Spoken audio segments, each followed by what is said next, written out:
Campbell. There's no secret. There's no shortcut. Everything that is alive is conscious. Be silent, be still, and know God. Until you feel worthy, it ain't gonna happen. Rigorous, ruthless, disciplined focus. You have to get to a place where you can work on yourself.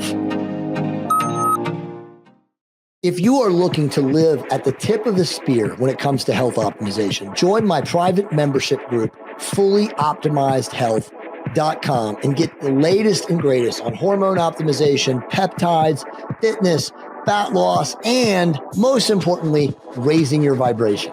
Again, go over to fullyoptimizedhealth.com and sign up today.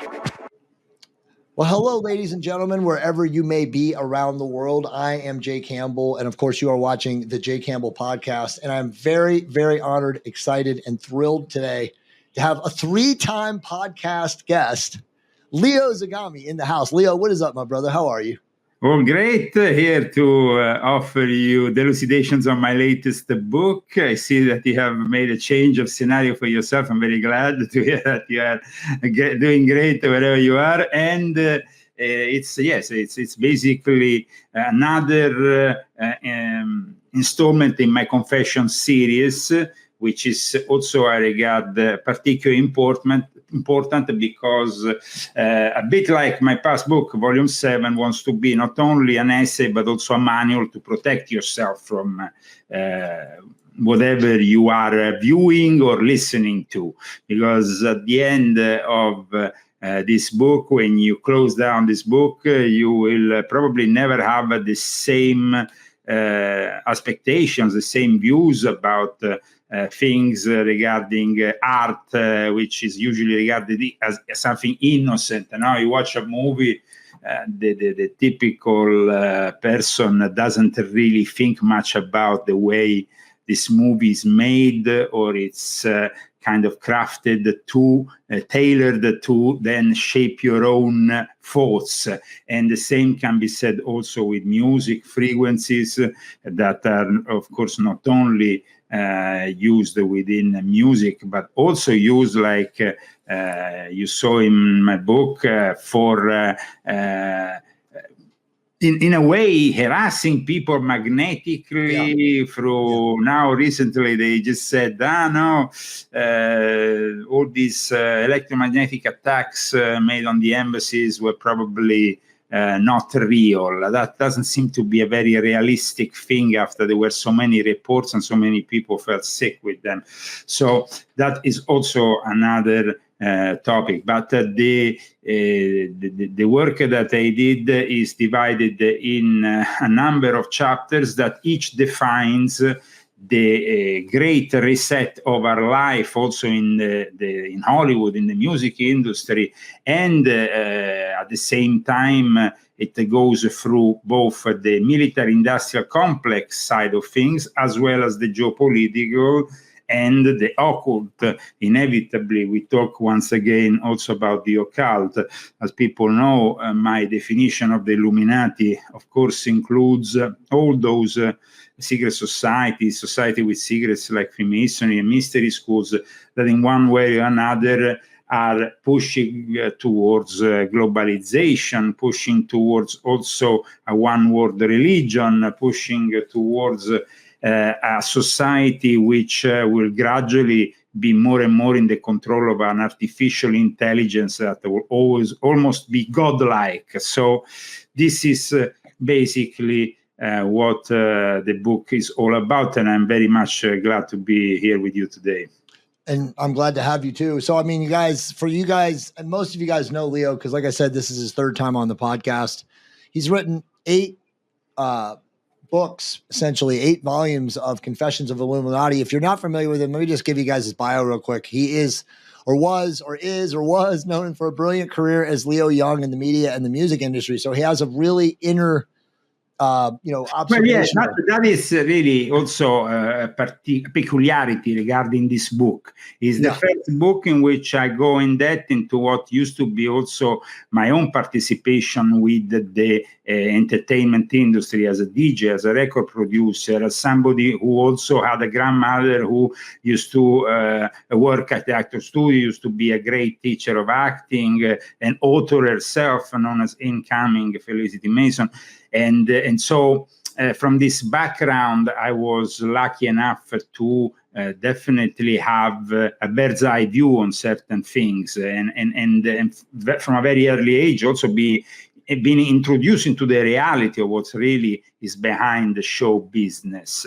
So yes, please continue with your introduction so that people can know a little bit more. I guess you are synthetically putting together, making a synthesis. And for those people who, of course, have not maybe followed the past interviews, which we would recommend to watch so they can then have a full perspective. Yeah, no, absolutely. Well, I mean, to what you were saying, though, the truth is that when you have a bird's eye view, when you're in it, sometimes it takes you leaving it to truly look at things from the perspective of not being in it, right? Because it's the same thing that you talk about in the book. The energy and frequency when you're actually immersed in something is so all encompassing, especially when someone like you, who's very talented, and you immerse yourself in your, in your portrayal or your actions and everything that you do as an actor, as a DJ, as a music producer.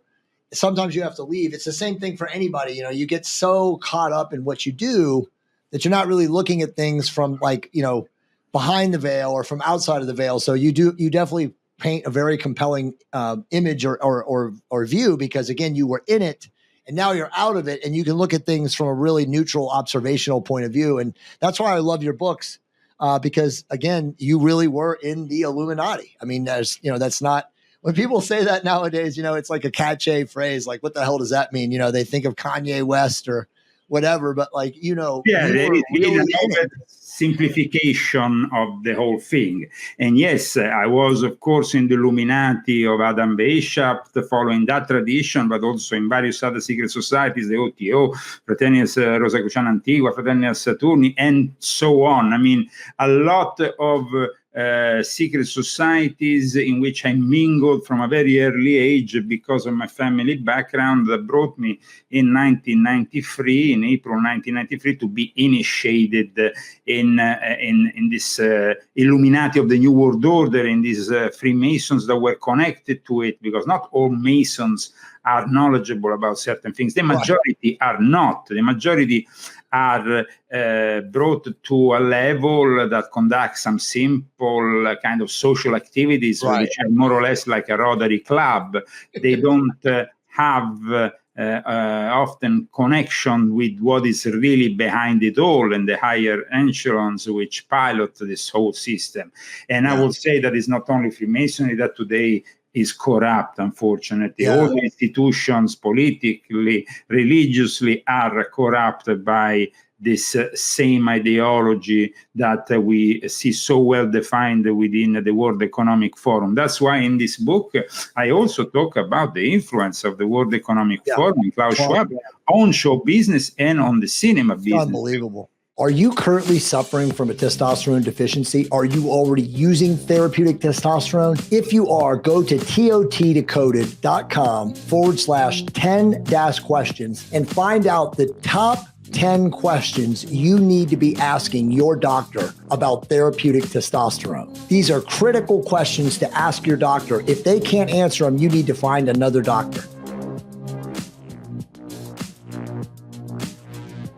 So this makes you understand really the level of intrinsic level of links that are between the show business, politics, and often also there is another level which is kind of not really understood very well, the level of influence of the military industrial complex in Hollywood, which is also very much present. So there are good conspiracy analysts and bad conspiracy analysts, like I say in my book, but there are good and bad historians. The problem is a lot of people get way too paranoid. They don't have a direct experience in the matter.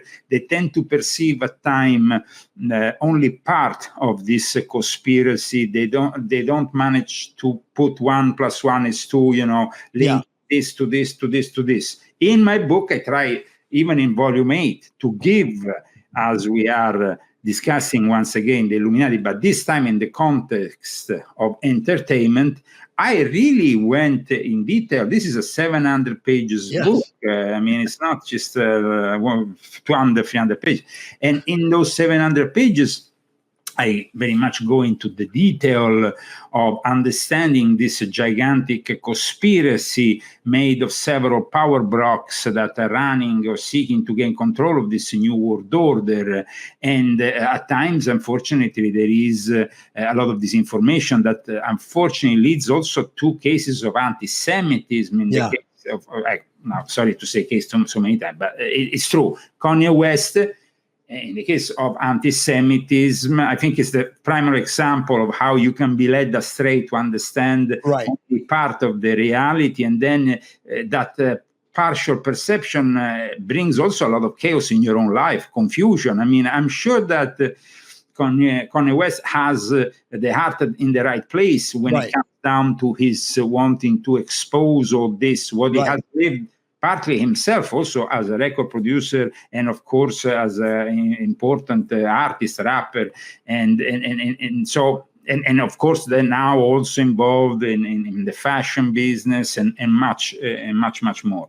But the problem here is that in this context we see that disinformation is rampant. They talk about Khazarians, they talk about this, they talk about Illuminati everywhere, when in reality, then you have to really understand what this big network made up of different secret society really is. And it's complex, and it's not something you can really learn from a page on the internet and suddenly think that you know it all. That is their own presumption, Jay, that I have often when there is this situation. So at times, unfortunately, entire ethnic groups are accused, or unfortunately, like the Jews, end up linked with a conspiracy, which I find insulting, not because I'm partly Jew, because I'm just a minimal part Jew myself, but and I'm actually born Catholic and I was raised as such. But I feel sorry at times for my Jewish friends because of such attacks, and that's why when I came down to study for the making of this book, I started a long time ago. And some of the best information was given to me by Jewish people working in Hollywood or around Hollywood. People like Roseanne Barr, for example, who now is back on Fox. But for a time, she's back. But for a time, she was with me doing the Pew on YouTube. We were doing a show. Nobody was watching. Not watching.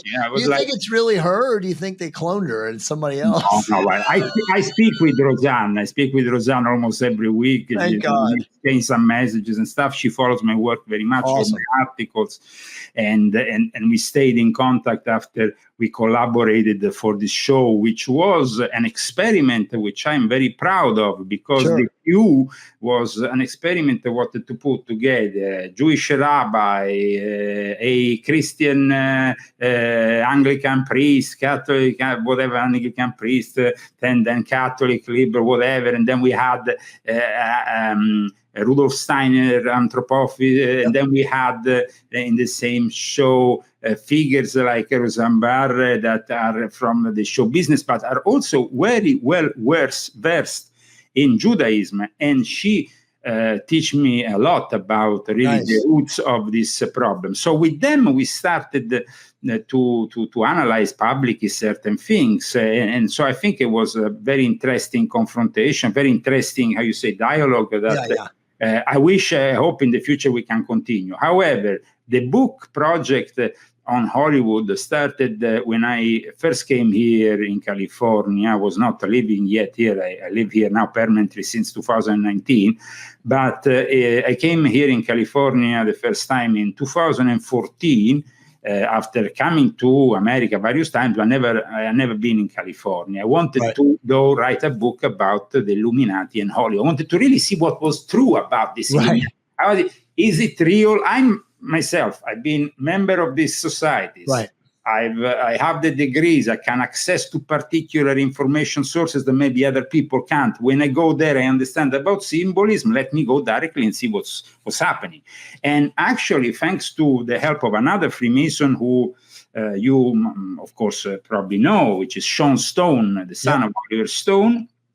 I managed to have access to a lot of privileged information on what was really going on in Hollywood. He confirmed me a series of things, and I was like, oh, okay. Wow. So, well, then there is some truth to it all. Let me investigate it more. And aside from helping me with publishing my first books here in the English language with my past publishing company, which I still collaborate with, which is CCCC Publishing of Brad Olsen. But now we have a new publishing company that we have inaugurated in the last 5 years and is going very well, which is our own Curso Imperficio. Well, the work that I did at that time, actually in 2014, didn't really come out in the English language. I published a book on Hollywood and the Illuminati in 2014 in Italy, 2014, 15 in Italy. But it was a booklet of around 200 pages, 250 pages. And it was a book which was the result of my investigative work during my time in California. Sure. But then I thought, okay, I will include some of these elements. And I actually, when I was doing volume 2, I started to work on some elements of my investigation in Hollywood. But it wasn't enough. Volume 2 is already a big book. I couldn't make it a 1,000 pages book. So I left it there. I said, okay, I'm going to pick up on more, maybe information later on. I will continue my investigative work later on. And only when I got here to Palm Springs in 2019, I understood that I could really have access to a lot more information to make this book, enrich this book and make it into what is now. So it was a project that started almost 10 years ago, but now the results have been these 2 books, because I came out contemporary with volume 8 in Italian, as you can see, the Italian edition, as well as because you have Confessioni of an Illuminati. This is the Italian edition, and this is the English edition. Now, it was the first, and I think it's going to be the only time I ever have an 100-page book in 2 languages, because it was a headache. Oh, man. Because I am very accurate with the citation sources and everything to make this book credible, and also because I'm dealing with people who can sue your ass off. Oh, absolutely. So I have over 1,000 citation sources accurately. You can, it's also a book that you can actually sue you, though. They can still sue you if they want to. You can, if you respect the rules of the what basically is as a journalist and as a writer, you of course know what are the rules of the game, and especially here in America. Fortunately, we still have the First Amendment. We still have a society which is attempting to resist the censorship. Of course, I always say to people, purchase my book on paper rather than on digital copy, in a digital copy. And I must say that I had lately confirmation also from other people that is the way to go, because in the future they might start censoring your book and editing on Kindle without even you knowing that they're doing. Well, Leo, they're burning books now. I mean, they're erasing people and figures off of Google. I mean, I could give you a bunch of research. Well, they erased me almost because I've been banned from YouTube 17 times. And I had a lot of censorship, unfortunately, that led me to have 5 different Facebook profiles closed down. I had Twitter is there, but I can't access to it, even if I'm not I can't go in it. Once I want you to read it, but not be able to do it. Yeah, no, I'm actually once I managed to go into, and suddenly I wasn't into my Twitter anymore. It was a Twitter with nothing in. And I said, but this is my email for that Twitter account. But Leo, Elon Musk is a white hat. He's our friend and our... Yeah, sure. OBS. I'm sure that now they want to wage war against him for his political choices. And some people said that now, of course, the latest move of blocking his Neuralink, his brain-computer interface. Yeah, it's been blocked apparently.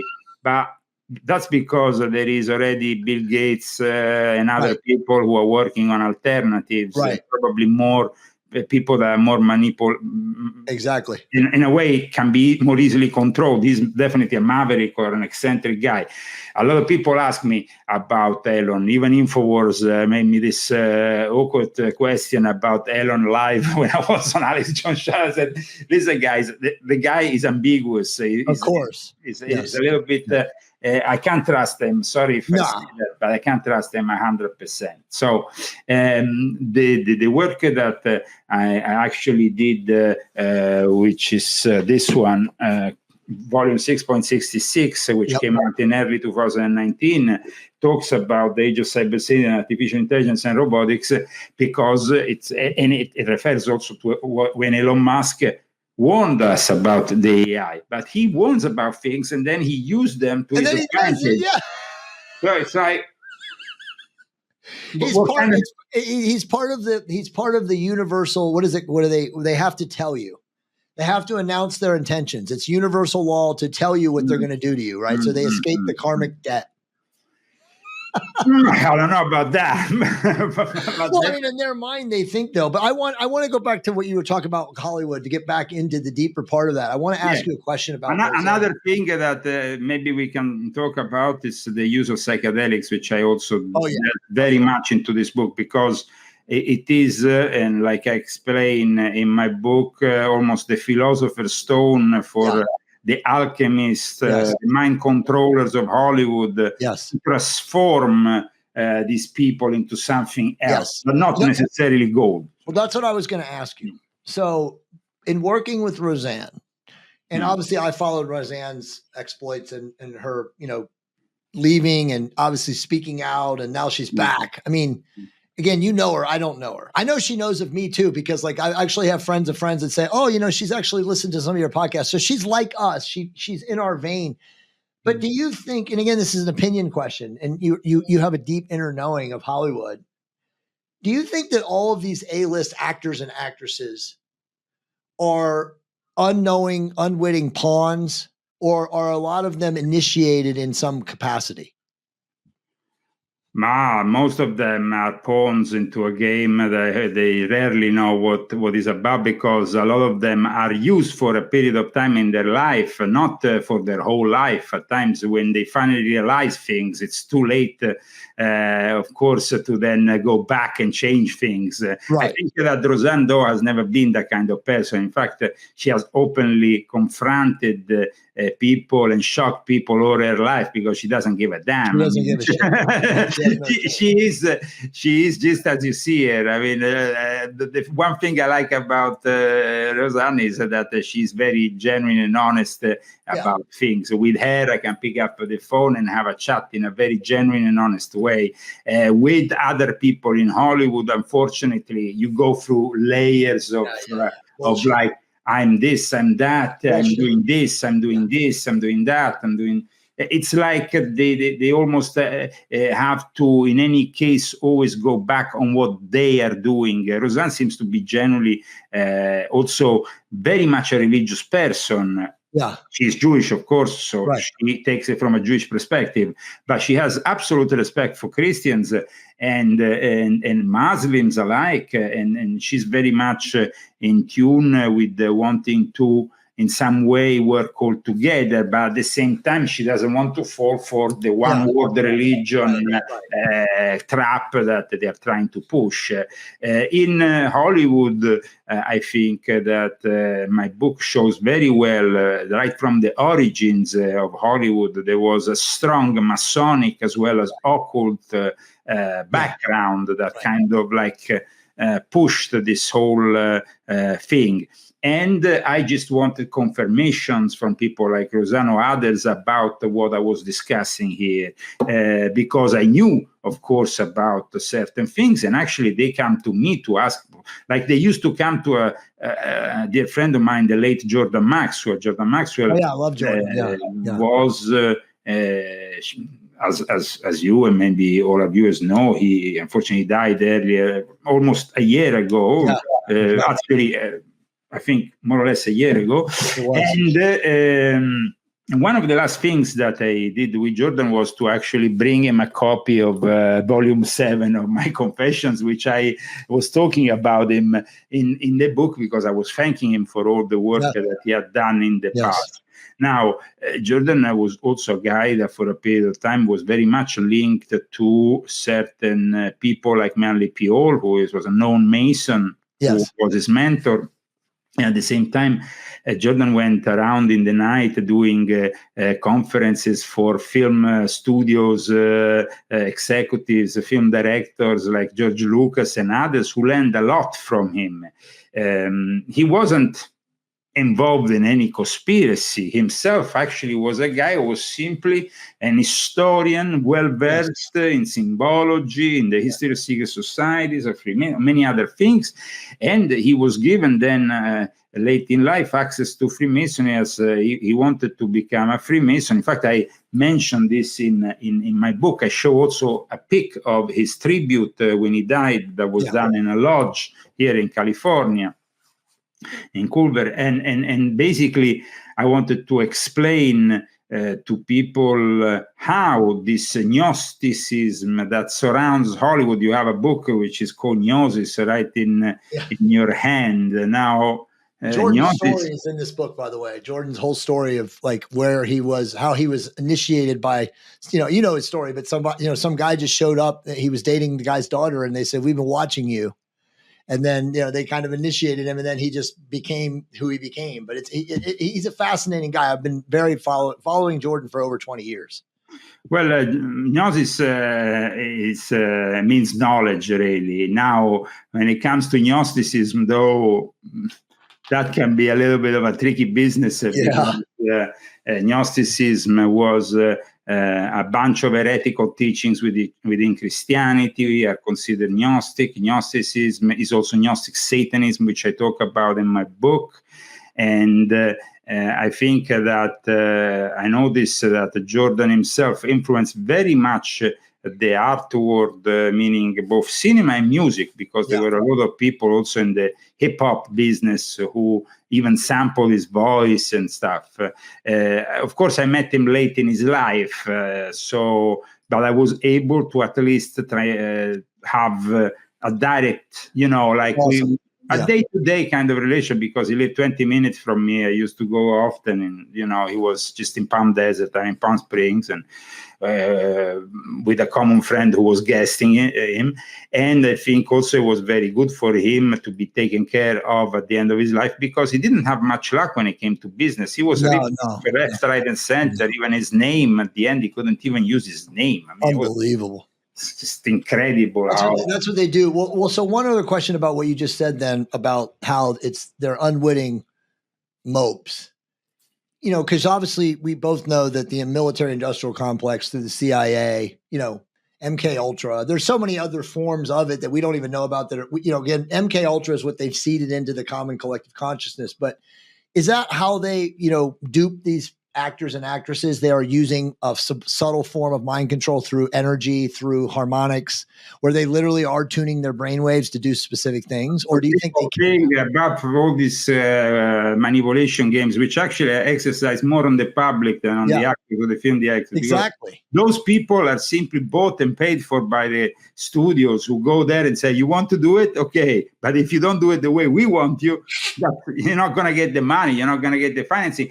The military industrial complex, when you want to do a movie about war, it's okay, but they want to see the script. They will edit the script if they don't like it. Jerry Bruckheimer does all the military and did all the Transformers. He does. It's like it's always one director because he's on their payroll.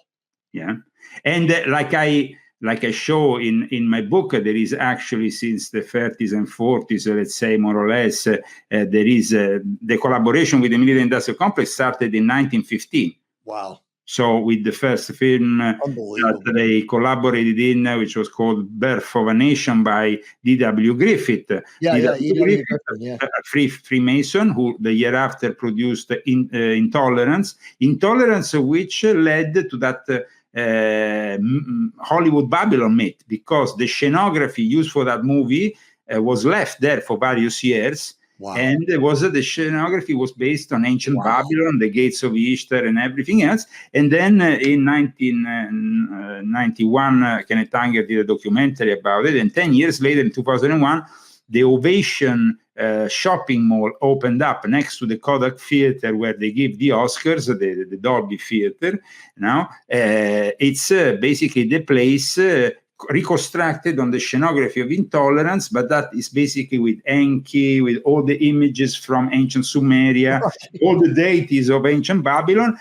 But it was a guy called Kenneth Anger, who I used to know, involved also with the OTO, making underground movies that are literally rituals, which started to talk about Hollywood Babylon with these books he made, the Hollywood Babylon 1 and 2. Now, these books were so scandalous that when the first one came out in the US, first it came out in France, they were actually selling it in a kind of a package that you can put it in, so the people didn't see the cover because it was regarded as too scandalous to show the cover. So they sell it like in a paper kind of folded thing that So that is basically what was happening with Hollywood Babylon. It was showing the real side of Hollywood, the murders, the drugs, the suicides, the assassinations, the scandals that really from the very early stages, the 1920s. From the age of silence movies, and is that age that now Brad Pitt is portraying in the film Babylon, that is now having a lot of success, but is actually showing you the depravation of that era, just as well as the TV series Strange Angel showed us Parsons, the OTO, and the links with Hollywood in that TV series. I think a couple of series went on CBS a few years back. There wasn't a third series, but it's definitely something to watch. And behind all this, though, we have to understand who is behind all this. The Rockefeller Foundation, the military-industrial complex, the links of the Rockefeller Foundations, how the Rockefellers made their money, and then how they were linked to the Rothschilds, how they are linked basically to the Sabatier and Frankenstein who made Hollywood. Because we talked in the past about Sabatier and Frankenstein. Of course, I talk about them in Volume 7. We discussed deeply. And by the way, David Icke always talks about them too. But the thing is that I think I'm the only author who, in Volume 4 of my Confessions, discussed also the links between the Sabbateans and the Jesuits and the Freemasons, because that's a very complex word that not very many people know. And I'm very glad that David finally changed his tune and started to talk about the problem within Judaism, because unfortunately, I don't think he did it in time, because now he's branded as an anti-Semite, and he's not even let into certain countries. They didn't let him into Australia, I think. Unreal. It's or even in the European Union, now that England is not part of it anymore. He had problems for doing a conference, I heard from the Sun. I'm grateful to, like I said in my previous books, to David, because he gave me a break in 2006 when I started my first blog exposing my Confessions of an Illuminati. We them never really met or never really did an interview together, but I've been in contact at times with his son, very nice guy. And I think that the problem with David and me is that he regards me as too much of an aristocrat from an English background that he doesn't really like.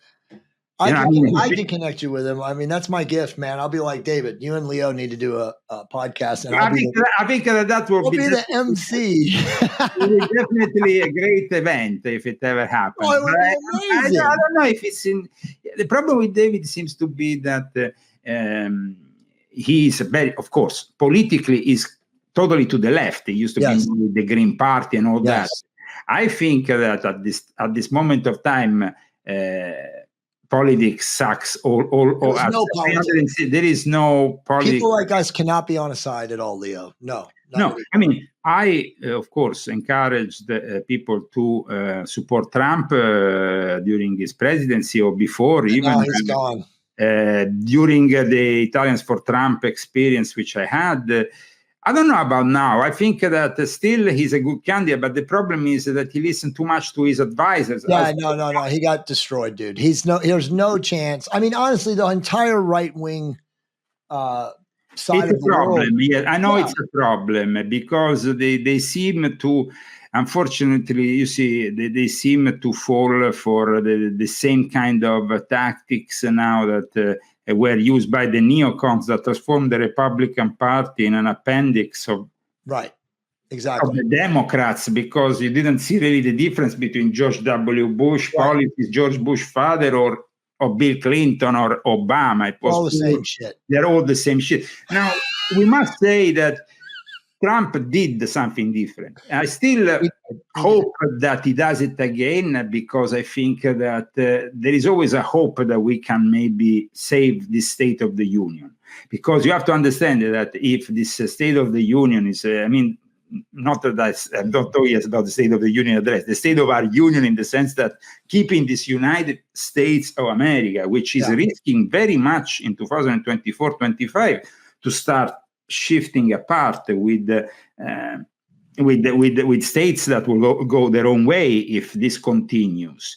Now, what I'm encouraging is, of course, a micro, like I did in volume 7, micro communities that, of course, are less and less dependent from whatever is federal law, federal impositions. And this is possible still to a certain extent. However, when, every single judge, district attorney, politician is bought by George Soros, it's very difficult to do all this. So with the Friends of Jordan, Maxwell, with the guy who actually took care of him until the last day, which is Brian Vecchio. We put together a project, because with Jordan we had put together an order of the New Dawn.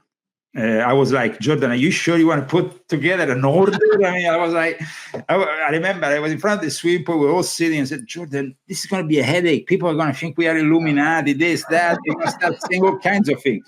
I said, but Jordan was, no, but I think that we can still do it this way, because in any way we can't just throw pear to the pigs, because people don't appreciate certain things at times. So it's better to do it in a more structural way. I said, okay. And we called a few people. We had a foundation gathering meeting, let's say, and this reality, this order we created, is now in charge of his estate, because he actually left the estate in the hands of Brian. And one of the projects, of course, is to develop this New Dawn. But the main thing that we were trying to develop, and we are trying to develop, is the idea of micro communities that can be totally self-sufficient the moment of societal collapse. Yeah. Because that is supposed to happen at one point or the other within the next 7 years. So we don't have that much time. And I must say that Jordan had a lot of following. So a lot of people go to his website and stuff. And automatically in the next couple of months, they will be readdressed to our website. That's awesome. So we will try in a way to promote all this. Regarding the book that, of course, here I'm presenting today, there is an ominous picture on it, which is the nuclear explosion. Of course, we are taking also input from the mythical Dr. Strangelove. The fact that the military-industrial complex had definitely always a control over anything that was done in Hollywood, okay? But they had also different approach back there. There was a different approach. There was the approach of the 50s that was basically to scare the shit out of everybody regarding these nuclear explosions. And then, whoa, until the 80s, we lived in fear. The day after, it was like... You remember that they would make us march out and like get down behind our desks, nuclear drills. Yeah, it was crazy. But this is basically something that happened. And I'm, of course, nowadays, young people don't understand what happened in the They don't know anything. It's been deleted from history. Yeah. It was like they don't understand that there was a military-industrial complex that was working with, of course, the entertainment business in a very direct way. When I say Sting and the song Russians, that should define it. It's one of the things that I talk about also in this book. Now, Russians love their children too. It was so dramatic. And it was all broadcast from the powerful satellite antennas of MTV, which was used in a way to push. MTV. Wow. Yeah, MTV used from the satellite to push and break the barriers of, break the wall in a way. No, and they managed. It was like people were, however, like I say in my book, people were very different from how they are now. They were much more innocent. They could actually believe in all the bullshit that was put in front of them much more easier back then. So in this work of mine, I start explaining the manipulation of the frequencies, even the tuning of the music from 1939 when they went for a fine tuning in 440 hertz instead of 432, the foundation of the ISO after the war, the industry of standardization, to standardize everything. You have to tune, everybody has to tune in a certain way their instruments. Everybody has to have this. It was like the standardization that kind of is part of this globalization. And there was, though, a lot of people don't know, direct links between all the record companies. And I worked as a record producer, so I know a lot of them. I used to have direct relations with them, both as a DJ, as a promoter. At one point in London in the 90s, I had an agency for the promotion of music, of dance music. So I used to get tracks and contacts with all the PRs, A&Rs, whatever, of all the companies. And people don't know that RCA, for example, is born within the military-industrial complex. The EMI is born within the military-industrial complex. Maybe not the American one, but the English one. Every single record company, the big ones that exploded with all these new sensational sounds, music in the 50s, were all working previously in the First and Second World War to develop technologies that will help the war. Because a radio was, first of all, a technology of communication that you could operate within the realms of the military-industrial complex. Then it became also an entertainment thing. And the same, though, can't be said for the TV, that was already born within a context in which people knew already that it could be a way of manipulating from the very early stages. TV became that thing. And then, of course, all the news companies that we see nowadays prevailing in our society because they're part of the mainstream media, they are all linked. NBC, MSNBC, CBS, ABC.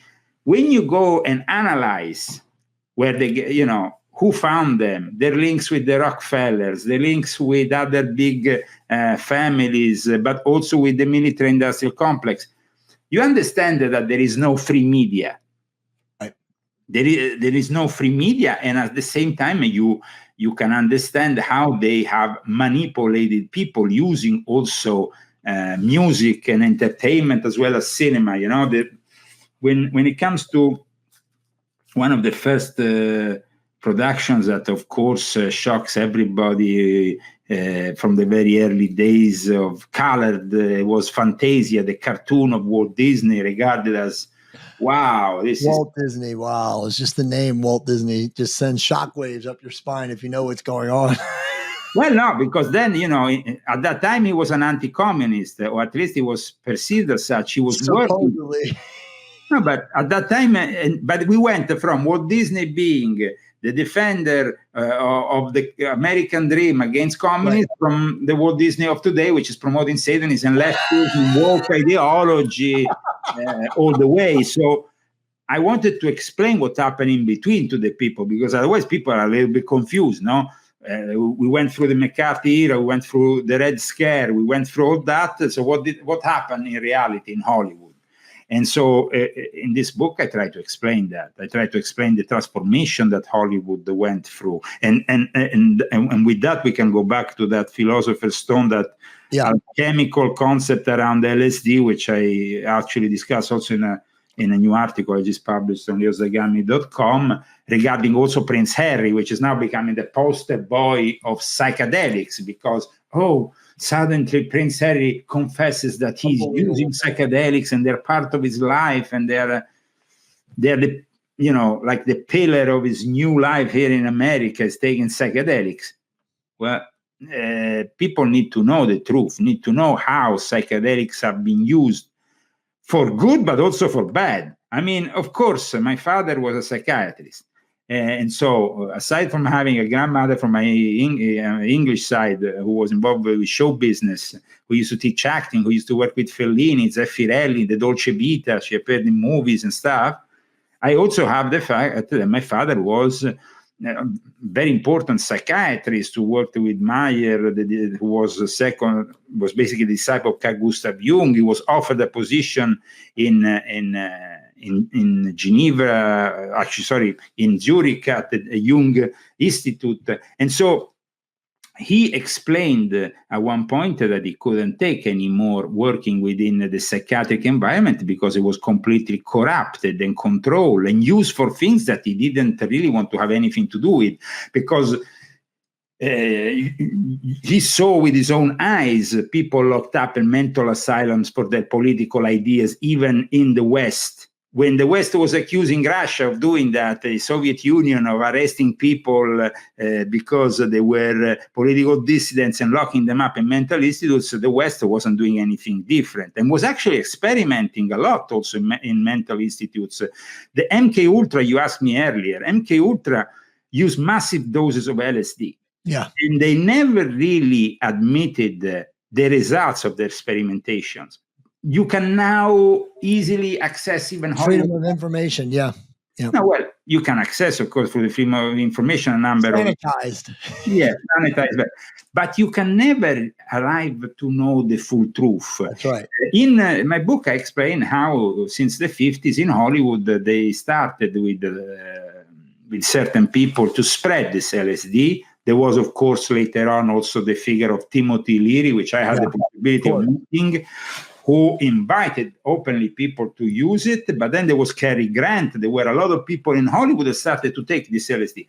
What did it do? It transformed people, film directors, actors, into something different. We went from the highly conservative approach of the 50s, gradually, into the 70s, in which at one point we couldn't, it was filled with the films which are obviously the result of their psychedelic experiments. Now, I'm not saying that psychedelia has started actually influencing movies back then, because in reality, psychedelics were used from a very early stage in Hollywood, and even Fantasia, that we discussed a moment ago, is listed as a psychedelic film, because apparently it has a lot of elements that were taken.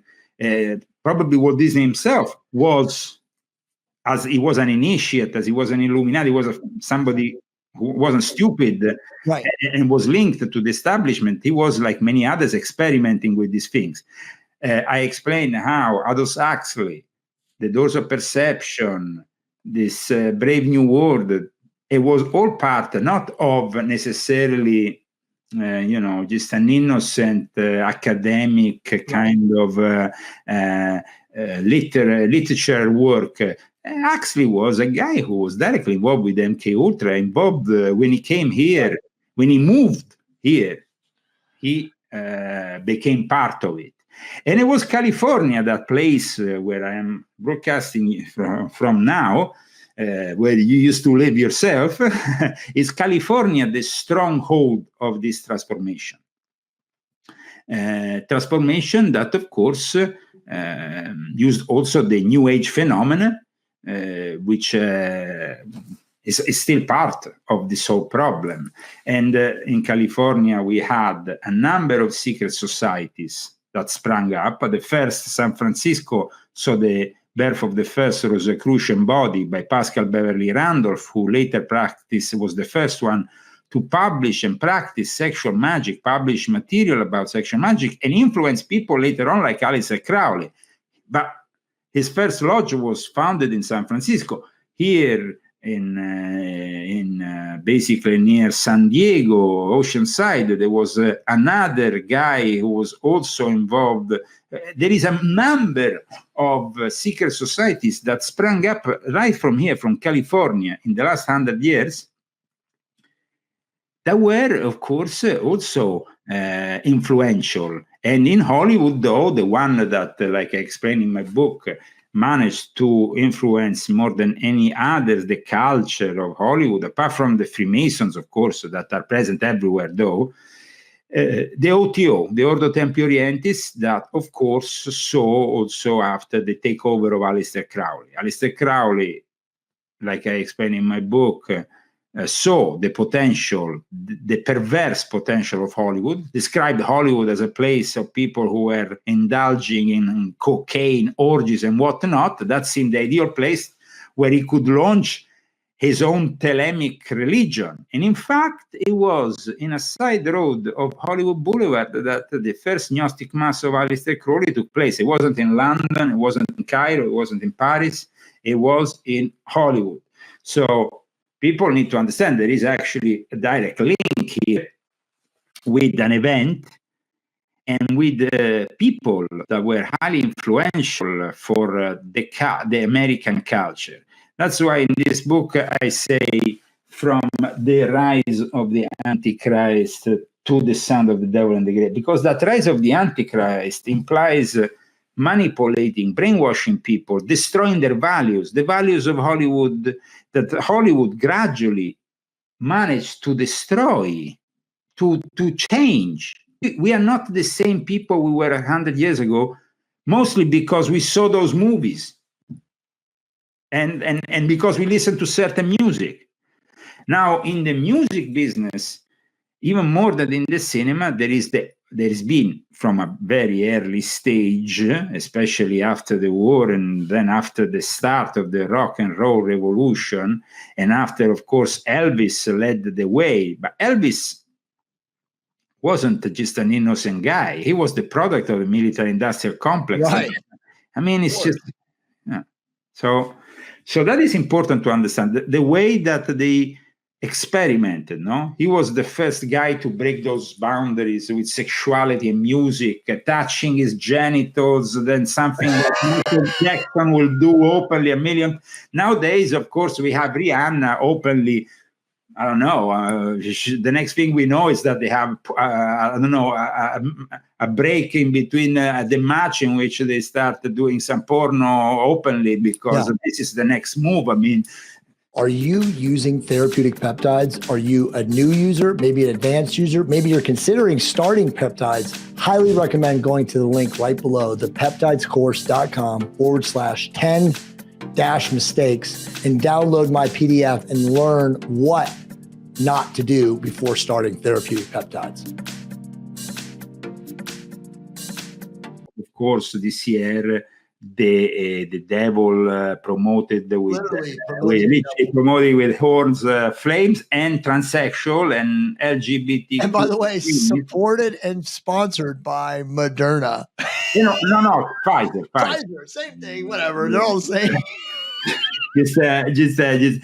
So they are sponsored by something that, of course, we know is part of the problem. Unbelievable. And also that link with the big pharma and entertainment. And now big pharma is something that I discuss in my book from very early stages, because I think it was important that people know more about big pharma. They know about the Flexner report. The very origins of how big pharma was put together, especially now. Rockefellers.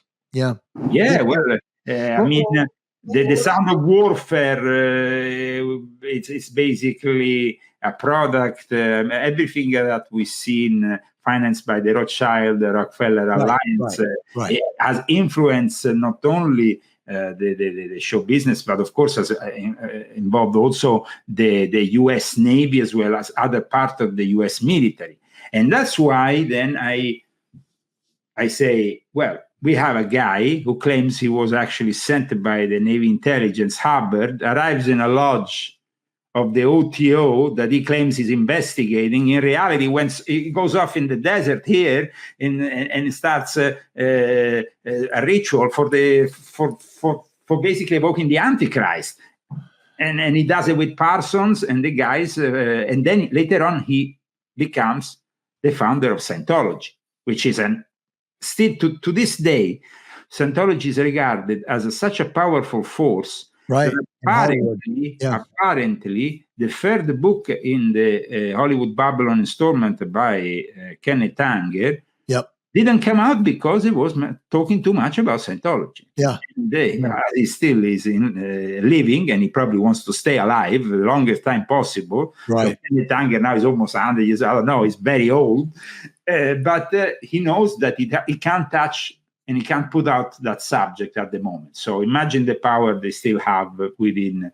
Well, I wanted to share this with you, and you don't know this about me, but because you just know me as in this industry. But where my quote unquote claim to fame in the internet is in health optimization, and I'm like one of the biggest subject matter experts, whatever you want to call it, on peptides and alternative forms of healing, bioregulators, which are now coming out of Russia.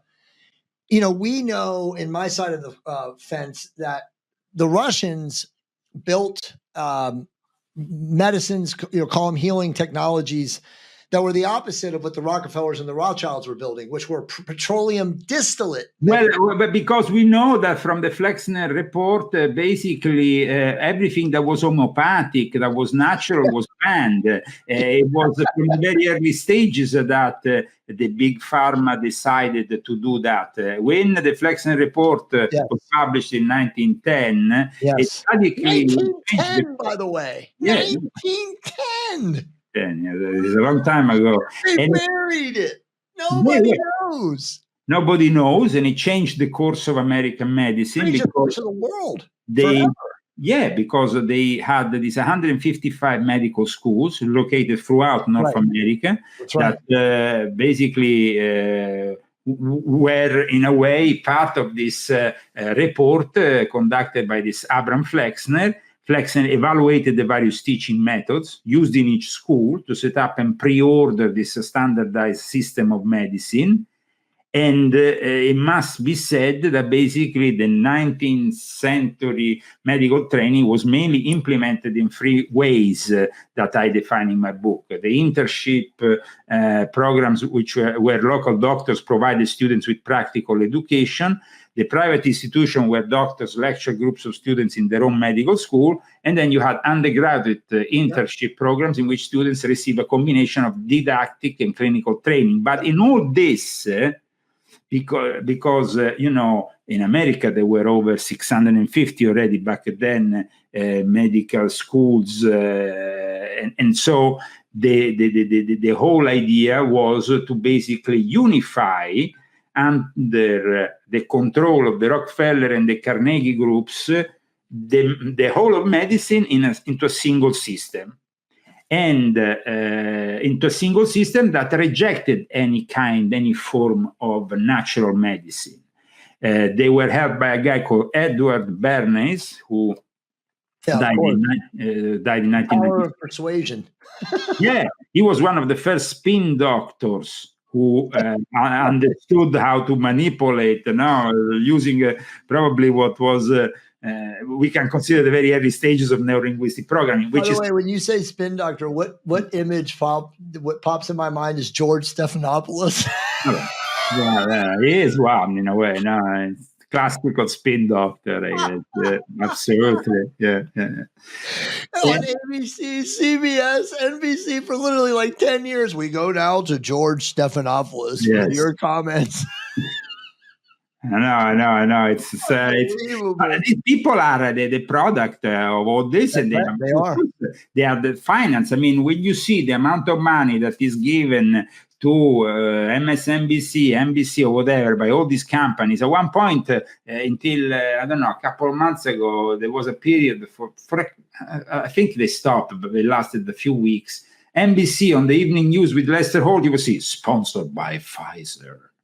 You know, it was like, and it was like the big pharma was openly telling you that they control the narrative. Now, the Flexner report needs to be addressed because it led to what is now what I said in my book. It's called vaccinocracy, the vaccine, the era of the vaccinations. Now, the large-scale forced vaccinations that, of course, we saw with the recent pandemic and will probably continue forever and ever, because it seems like now they kind of like understood the weakness of the people. They understood that some people at one point, when they are, people like us might resist, but the majority of people, when they start having the first problems, you can't go here, you can't go there, you can't have a job if you don't do this or that, they will say, okay, fine.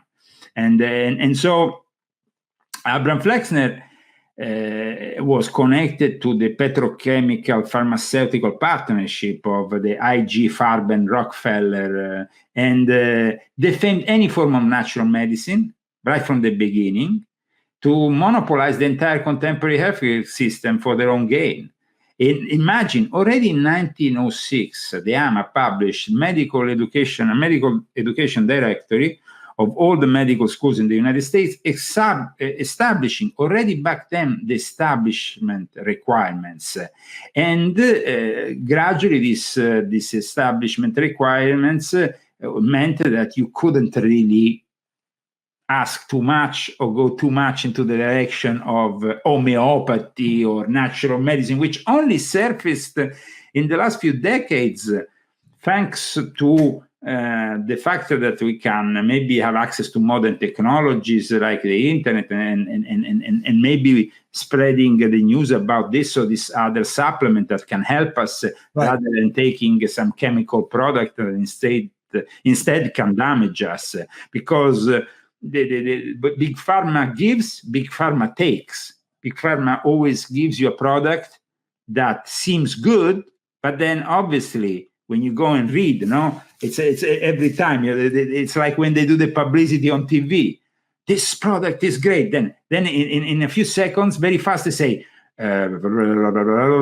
what did they say? And it's basically, you listen, it says, well, this medicine can affect your heart, they can make you have diarrhea, can basically kill you and all that. They say it at the end. It's like, don't do it, it's basically the warning that the big pharma puts at the end of every single commercial in the United States. And you are like, is it worth it? Yeah. Okay, I'm diabetic, but do I really want to take, I'm not diabetic, but I'm making an example. Do I really want to take this medicine? Because then the side effects are so many. So it's... Right. Well, so this is what I wanted to tell you. It's very difficult to talk to you because you're so fucking smart that you go off on tangents, and I'm like, I got to let him talk. I can't say anything. But what I was going to say, I'm not saying it in an insult. I'm saying it as a compliment to you. But what I was going to say to what you just got to was they knew that the petroleum distillate medication model, again, the Rockefellers and, whoever is behind them, the interdimensionals behind them, they knew that it would wear out the biological systems and the organ systems of humans to the point where they would make more money off of what you just said, which was creating more drugs to cover the side effects. This is Machiavellian, demonic shit that started 100+ years ago. So you have to ask the question, like, who would be behind destroying human beings in such an evil, wicked fashion?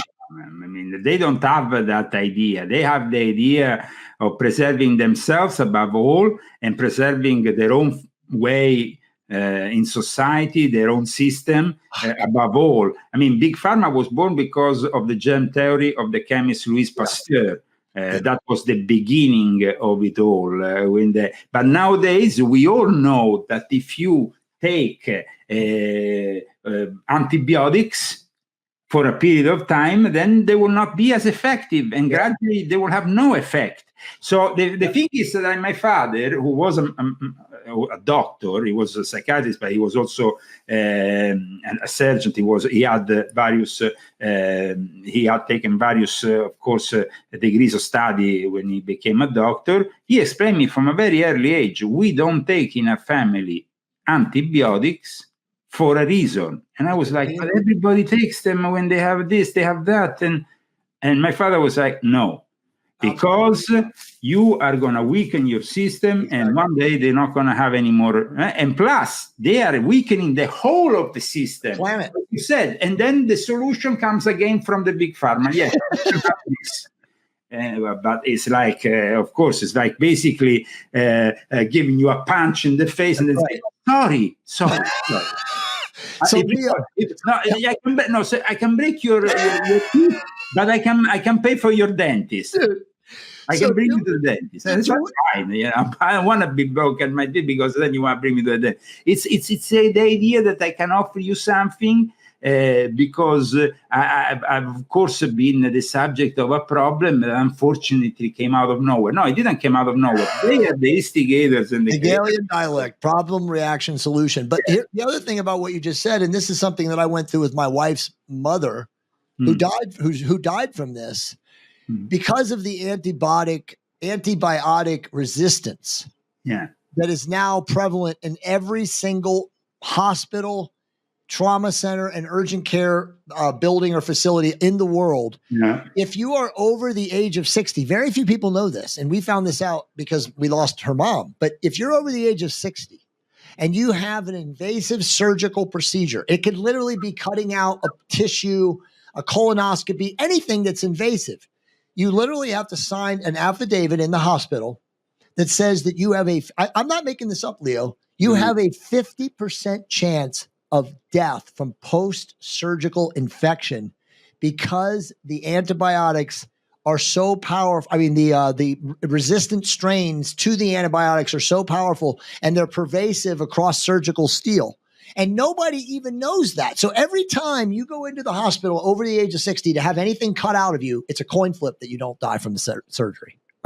You basically have to sign off their own responsibilities. They're gonna be killing you almost. It's crazy. In California, if you die, you can't sue because they lien every blood relative in the family for 3 years, and then they pay you based on an actuary table of your age, right? So a 60-year-old man or woman who's retired and doesn't make income gets $250,000, but they won't get it for at least 3 years, and everyone in the family is liened.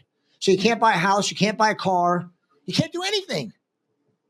That's how big the lobby is in the medical industrial complex in just California. I'm assuming it's the same in every state. It's unbelievable, dude. Crazy. And going back to Flexner, because he wrote this report at the time, Flexner wrote this report. At the time, he was also connected to a guy called John Marshall from the Rockefeller Foundation, who together with Hans Eisler and the more famous Theodor Adorno began to work on a program with money from the Rockefeller Foundation called Research Program on the Relation Between Music and Films.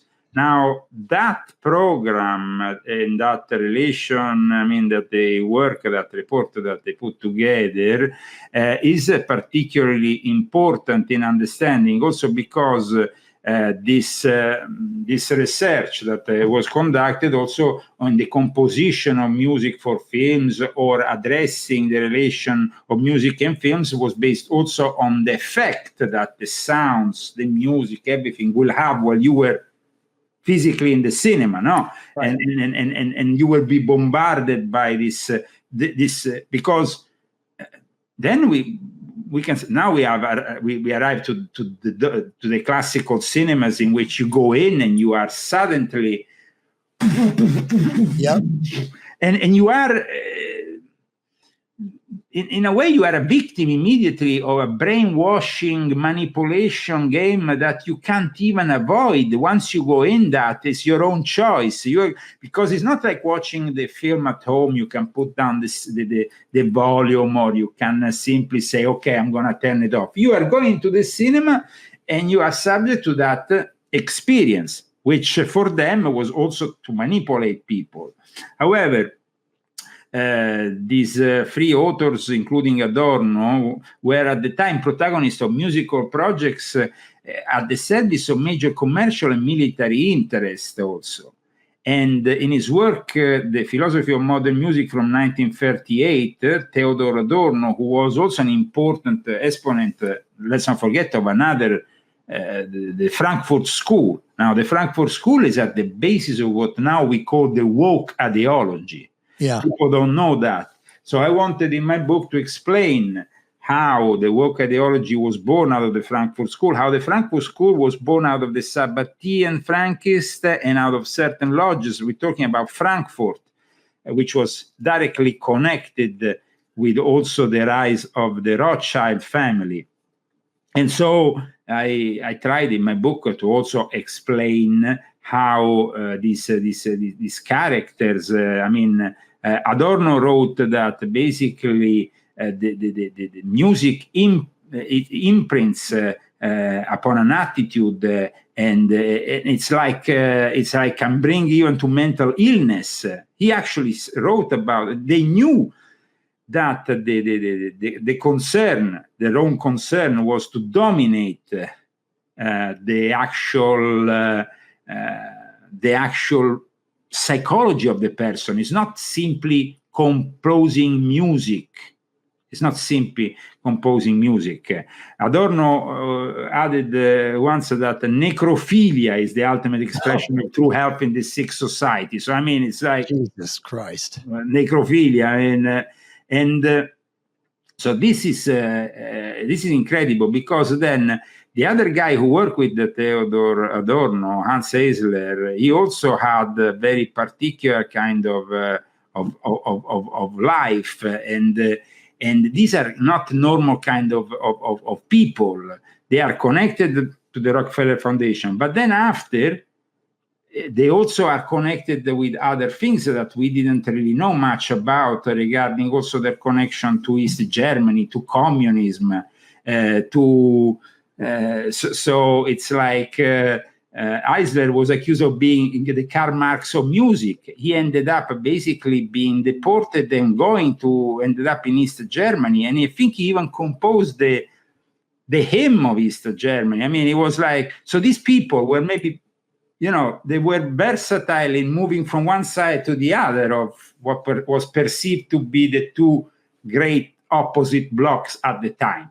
Nowadays, we have a new Cold War, if we want to call it in that way, in which, though, our own national debt is owned partly by China. Yep. I mean, so the confrontation with China, what is going to bring? I mean, it's obvious that China is going to threaten our supply chains, but China is going to threaten a lot more also, because they are already imposing on us, for example, in Hollywood. In the last few years, suddenly we have Chinese superhero, Chinese protagonist everywhere. Even it's I don't know if you ever seen movies lately. I don't remember the company exactly that does a lot of production also on Hollywood movies. They are a Chinese company. You can see their own Chinese name, and then suddenly you see one of the protagonists is, of course, Chinese. In the middle of scenarios where Chinese person shouldn't even be there, because the story they are talking about doesn't really fit that, but they have to put a Chinese person, because exactly. Of course, and possibly in a role that is heroic. Yep. That is kind of like it's subliminal. It's all subliminal. But America was very much not glued in. Well, no, America was very much with a Hollywood that was partisan towards partisan in the sense that it was pro-America. Hollywood was red, white, and blue, baby. Right. Yeah, but now it's not any longer. Now Hollywood is partly owned by Russians, by Chinese, by people who don't necessarily want the good of America. And so the films, the product that they will put out there is not necessarily good for us, and it's not necessarily pushing. Like we said earlier, we have the World Economic Forum, Klaus Schwab, who is also influencing most of Hollywood CEOs and actors even who go to his yearly meetings in Davos. But then you have also the money that at times comes, like I said, from places like China. And so it would be like, paradoxically, if in the 1950s or 60s, suddenly films were financed by East Germany. It would be impossible. I mean, people would say, are you crazy? I mean, East Germany is financed. So it didn't happen back then because we knew better. Instead, now, it's like America comes last, even in the film industry. And everything American comes last in the film industry. So that's why these days when you go on Netflix, out of 10 films, half of them talk another language, subtitles. They're not even American films anymore. And you are watching them with the subtitles, and that can be interesting. I mean, I don't have anything against movies from other countries or stuff, but it shows you that Netflix is not a product of America, it's a product of globalization. And it's also, I call it the admiralship of Satan, because they promote everything that I dislike, that, from the Jesus mocked in a Brazilian comedy to Jesus mocked as gay. I mean, crazy stuff, or little children paraded in kind of pedophile series, or satanic occult series is blatantly satanic. Or maybe portraying the Illuminati in a funny way, because with a comedian who suddenly kind of portrays the Illuminati in a funny way. I mean, that is something that, of course, with Mike Myers we have seen lately on Netflix, and it is another way also of normalizing the idea of a conspiracy. Yeah, the Illuminati, they're funny, they think that this, that, the secret societies, they do this and that. It's funny. It's a little bit like when the same thing was done many decades now ago with the Simpsons, when they did that famous episode of the Stonecutters, and they were pushing towards presenting to their audience the idea of Freemasonry, embellishing it and making it like we control the world, but it's all funny and it's all fine and dandy. So I think that in my book I try to explain all this, as well as going very much in depth in the controversy, as well as also in the way that cinema these days has been constructed for sending a message that, of course, is also an occult message. A veiled message initially that was still present from the very early days of Hollywood. I mean, already in the 1920s, they started to have occult-leaning movies. Yeah. And with the excuse of horror movies, you insert elements of the occult, and normalize it. The figure of Aleister Crowley, for example, was already present in one of the earliest movies that were done in Hollywood, as well as often regarded as a hero by people like James Franco. James Franco, it's a typical example of this perverse Hollywood actor and film director who recently was even involved in a scandal. He created an acting school where he was basically having sex with all the ladies there, openly having orgies, inviting everybody to have an orgy while he was supposedly teaching acting. I don't know what kind of acting was that. But he he actually became he graduated with a thesis on Kenneth Anger, and he was linked. He worked with Kenneth Anger in the production of a video for his musical duo that he has, because he also does music, and he apparently also instigated this ritual that took place in Venice Beach in 2012, which I think didn't do anything good for Venice Beach, because since then Venice Beach has gotten worse than it already was. I mean, Venice Beach is no longer the place, but even then, what was Venice Beach? The place where Jim Morrison was hanging around, but Jim Morrison himself is a product of the military industrial complex. Exactly. Right. Himself was inspired by the Doors of Perception of Huxley, who was the head of MK Ultra. He himself was very much obsessed with Aleister Crowley, and he himself apparently died in very mysterious circumstances, like a lot of people in the show business that are used and then are either sacrificed or eliminated when they're not regarded as useful in any way. Right. The candle only burns so bright for so long in Hollywood. And they seem to have this diabolic synchronicity that directs us always to dying at 27 years of age, which is kind of like a bit particular synchronicity that not necessarily a conspiracy, I'm saying, but definitely a synchronicity of sorts. And another number that is very important in the occult and in the show business, like I explain in my book, is the number 23. That's why this year is a very particular year, having said that number 23 is in it, now 2023. And 23 is the number connected to William Burroughs, which was also very much a very strong source of inspiration for many people, including David Bowie, including many others. And I also talk in my book about a secret society that inspired the rave scene. Because people think of the rave scene as an innocent thing. Everybody started taking ecstasy and dropping it, and everything was like, no? But the rave scene actually had an occult background, and I explain it all in my book. The connection with the secret society known as the Temple of Psychic Youth, and a guy known as Genesis P. Orridge. So that is also an interesting element of my book. It's amazing, bro. I mean, I just want to say, before I let you go, because obviously we always do on the podcast that you and I do. And by the way, for everybody who's watching the show, I mean, I've had him on for 6 and 7.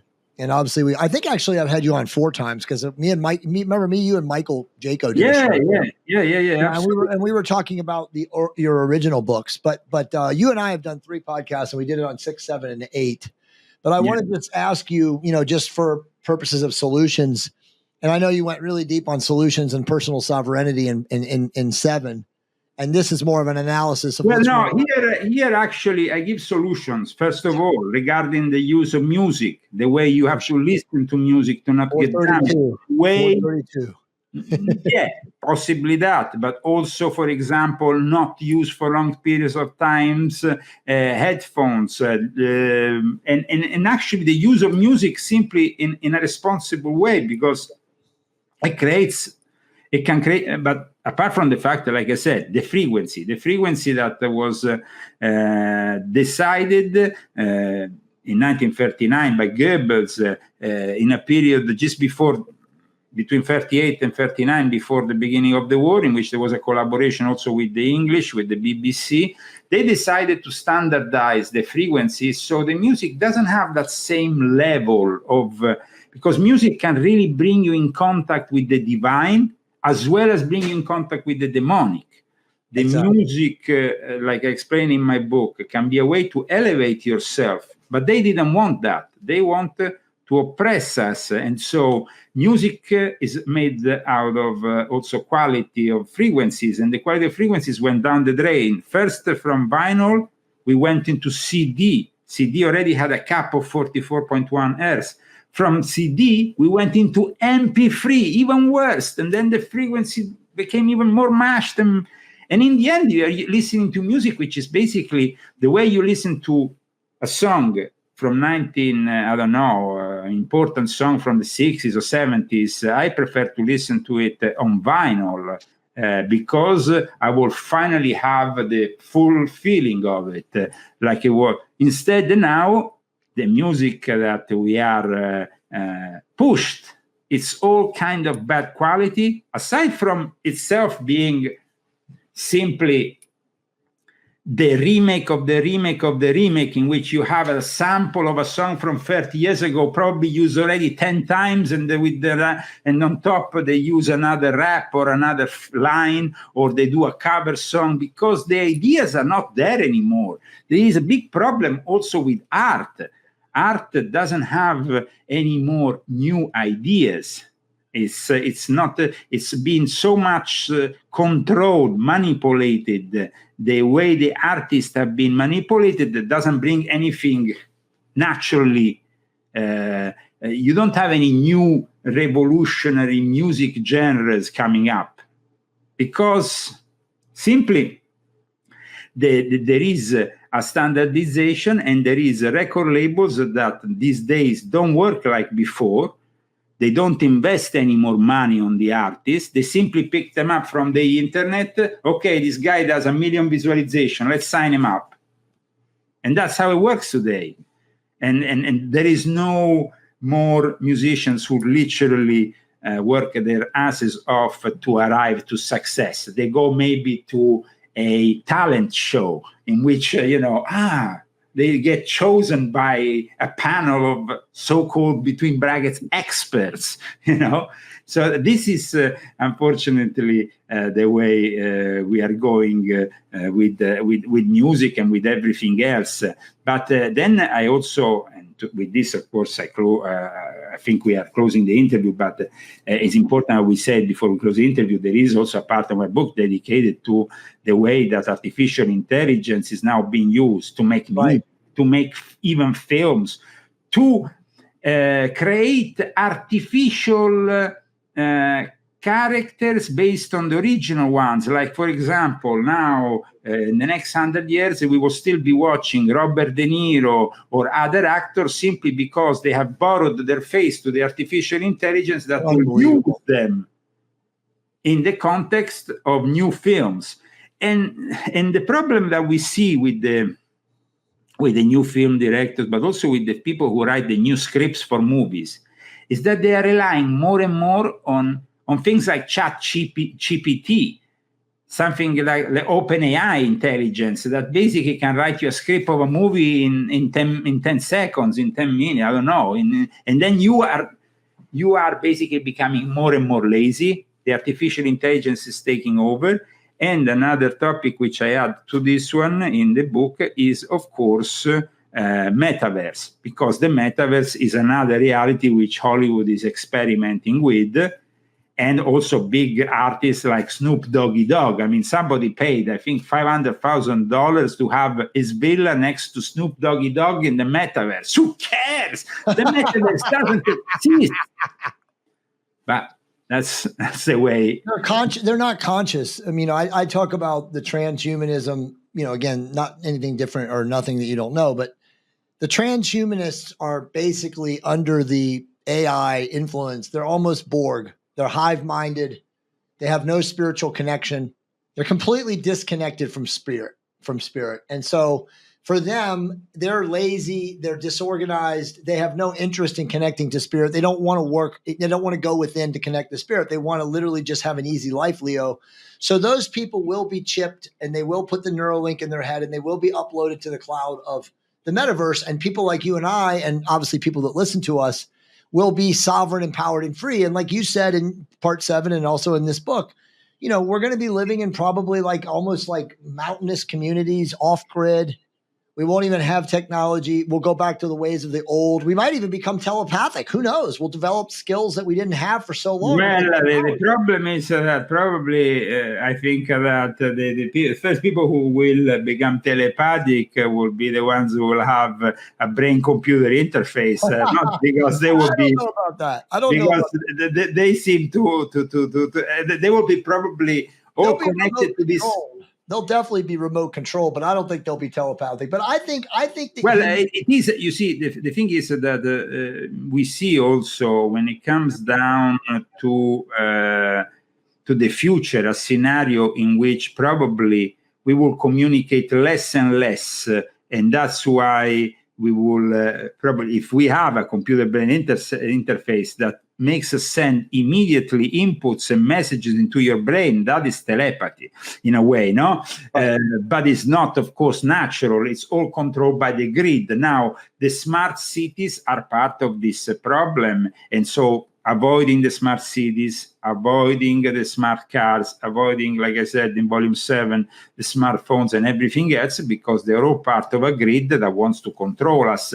Going back to the show business, I mean, and films in particular, I mean, I don't really like films like The Way of Avatar, The Way of Water. I find it like, it's nothing there. It's all kind of computer-generated AI imagery, left, right, and center. And this is the way, well, I mean, this is not art for me. It's simply implementing additional brainwashing that can manipulate in one way or another your brain. And let's not forget that all this is done for a purpose. So before we end up at this transmission, the purpose has to be reminded. This is made to prepare and pave the way to the Antichrist, who will rise, aided and abetted by the AI.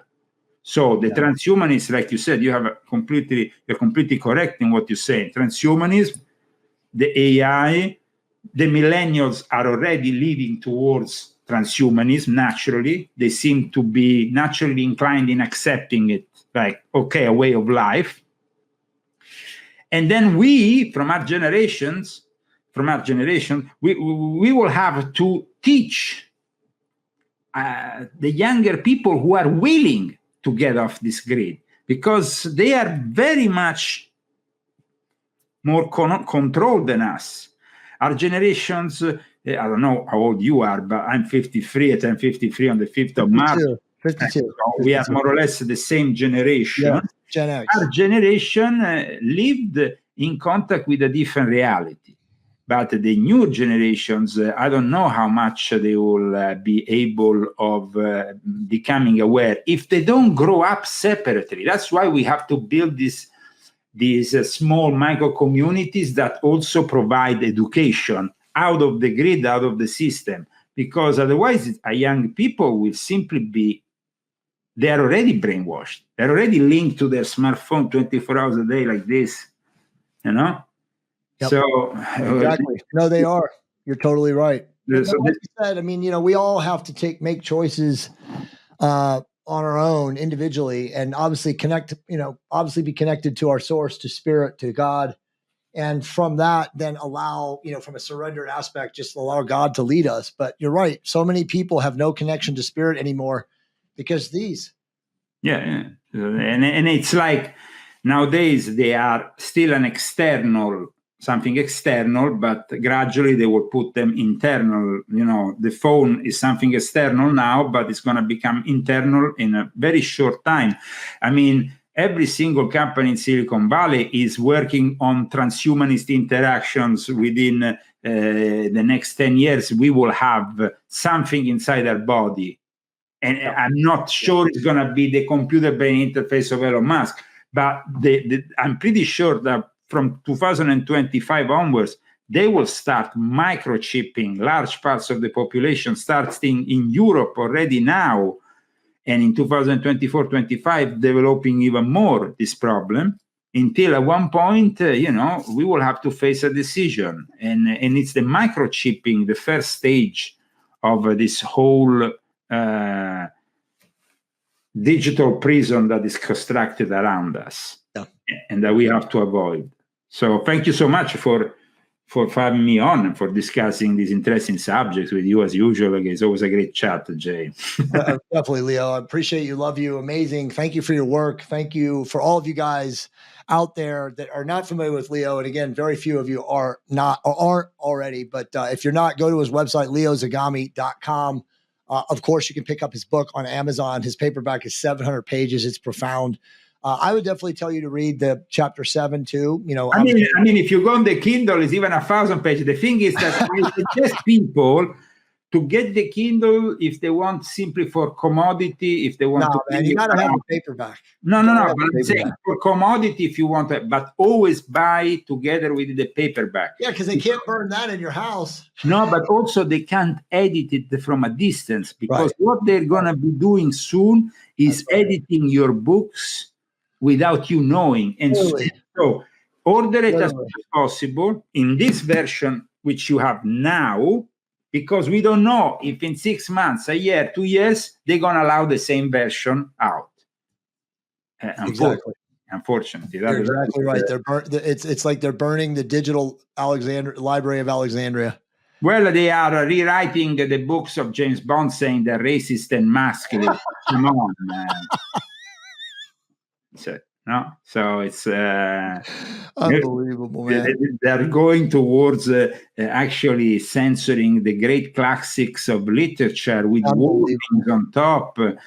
Even then, branding people who read George Orwell's 1984 as white extremists. Yes. So this is the scenario that we have. Yes, but we will, of course, provide you until we can with some information here using the web until it's possible. Then at one point, I don't know if we're going to have to use an alternative form of web, if we're going to have to go into the deep web, if we're going to have to maybe meet in person and do like in the old days, conference rooms with the real people, no longer virtual sessions on the internet. That's what I think, Leo, 100%. All right, guys and gals, you guys saw a profound show here today. Please support the amazing people that come on the Jay Campbell podcast. Go to leozagami.com, purchase this book on Amazon. And of course, remember, raise your vibration to optimize your love creation. We will see all of you guys. You see here, you have everybody watching the screen, hypnotized with the film in time. But then there is one guy who is not hypnotized and is watching somewhere else, and it's me. That's awesome. Because we don't have to be hypnotized by the system. We have to turn the other way when that happens. Thank you so much. Awesome, man. Thank you, Leo. I appreciate it. Okay, guys, we'll see you guys all soon.